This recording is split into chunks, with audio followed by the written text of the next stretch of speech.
when we start a business, we start from a stage where we don't know exactly what would be our final destination would be. That is what happened with me as well. This is Manpreet. I'm the founder at New Fund Agency, and here I'm going to talk about my initial journey as a freelancer. I used to say yes to each and every client, whatever the budget would be, what would be the expectation. I don't take look into more detail about that. I just say yes to each and every lead that I received over the way.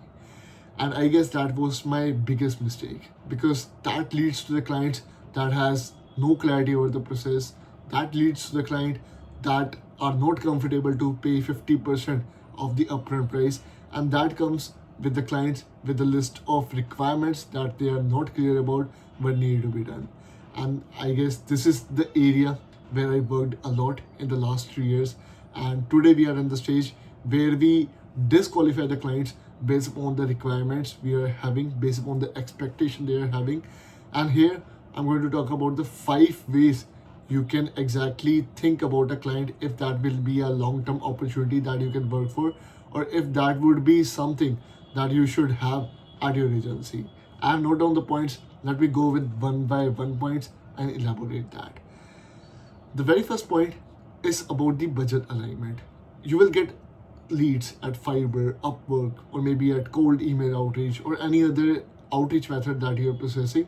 But if there is no standard about the list of services, the list of requirements, list of tasks in that set amount of budget, there will be hard for you to sell the client, and sometimes it will lead to the leads that are having some different kind of expectation based on the budget they are having.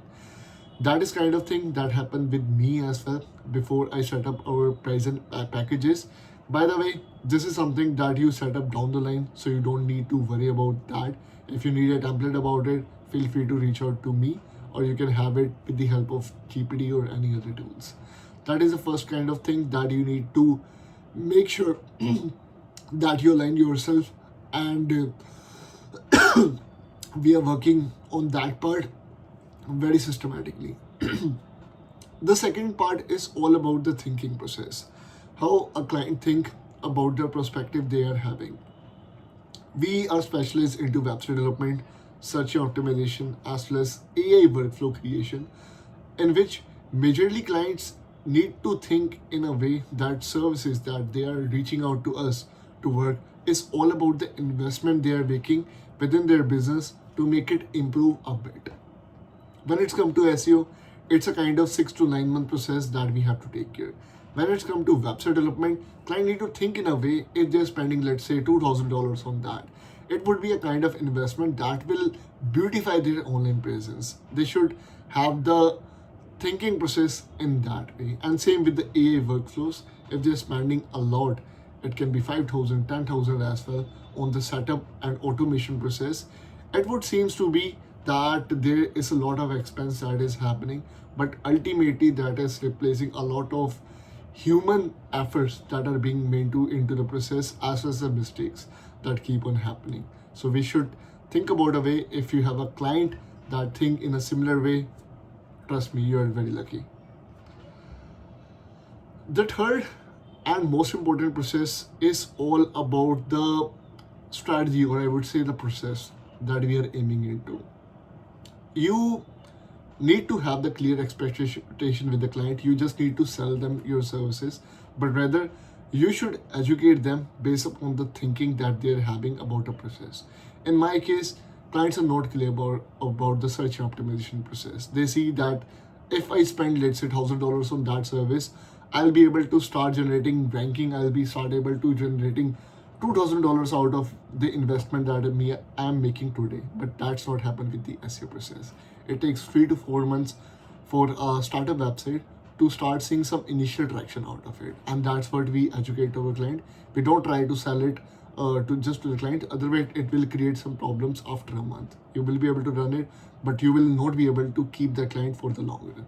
That's the kind of thing that you should work upon and think about the same. Some of the services, maybe Google Ads, Meta Ads, or maybe the social media management, will lead you the result in the right way.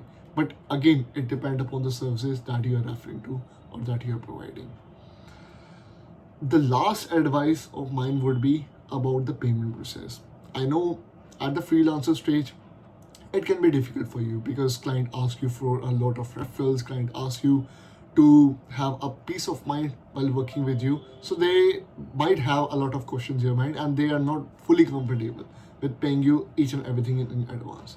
Rather, you can ask for a 50% upfront payment. That's what you can ask for, that's something that you can refer to.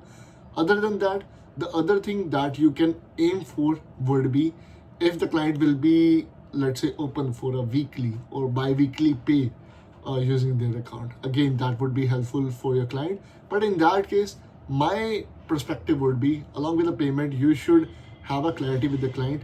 What kind of KPIs are you going to follow? What kind of KPIs are you going to share with them? If the client seems that, okay, if I'm making, let's say, X amount into it, I'll be able to see Y and Z working in the right direction. If you can make things clear about that, again, that would be fruitful for the client as well as for your team members as well. I guess these can be the 5 points that you can look after, you can work after, and maybe do your homework into. If you have it set up already, that's amazing. If you don't have it, I would prefer you to set it up, and trust me, it will make your life very, very easy. So that's all I was having for today. There are a lot of videos coming up at the stage about the freelancer, about the agency setup, as well as to retention the client. So stay tuned and we'll get covered. Thanks for your time again. Have a wonderful year ahead.